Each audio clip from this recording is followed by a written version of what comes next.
You know, the boxes all came destroyed. It's been 4 months since James Albergo moved from Pennsylvania to Cape Coral, and he's still trying to get a hold of the moving company that literally dropped off his belongings. I had pictures, artwork, that I had 3 pieces that I really treasure that they just completely destroyed it. That's just the beginning.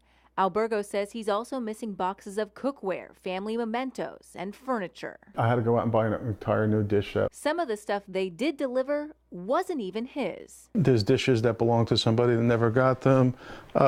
This bag, this bed frame right here. I never saw that cooler before. Somebody's model Lincoln Continental truck, that chafing dish.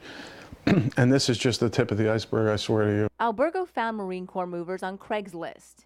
We checked and found dozens of bad reviews, and the BBB rates them an F. The company claims they're licensed, insured, and fully bonded. But we checked with the state and Department of Transportation, and there's no record of them. As for that insurance they claim to have, they broke the headboard, the leg off the headboard. They dropped my jewelry chest out in the driveway. He never would supply an insurance form. Teresa, who asked we only use her first name, hired Marine Corps movers in Ohio in July 2013. These 2 gentlemen came with a rented budget truck and nothing else. She filed complaints in Ohio and Florida 2 years ago. Nothing happened.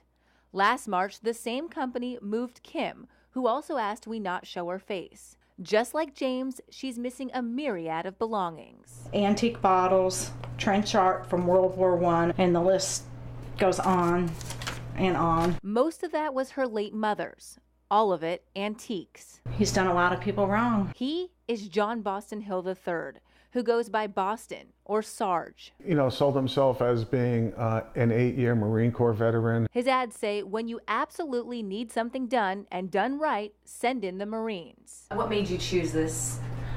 Because they were veterans. Kim, Teresa, and James all tried to contact John Boston Hill after their moves. All say he never called back. So I called him, but got a voicemail. John, the reason I'm reaching out to you is because we've received several complaints about your moving company. And I sent certified letters, but he never responded, so we drove to Tampa where he lives. This car was in the driveway. We waited for 3 hours until his wife came home. We're trying to get a hold of him to talk to him about his moving company.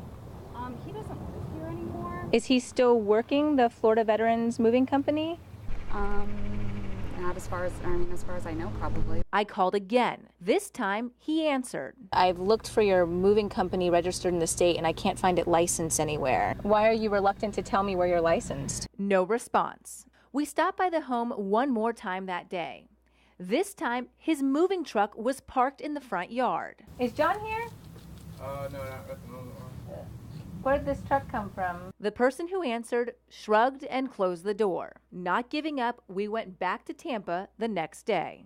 Wondering if John stopped by today at all, or if you've heard from him. I haven't. You haven't at all?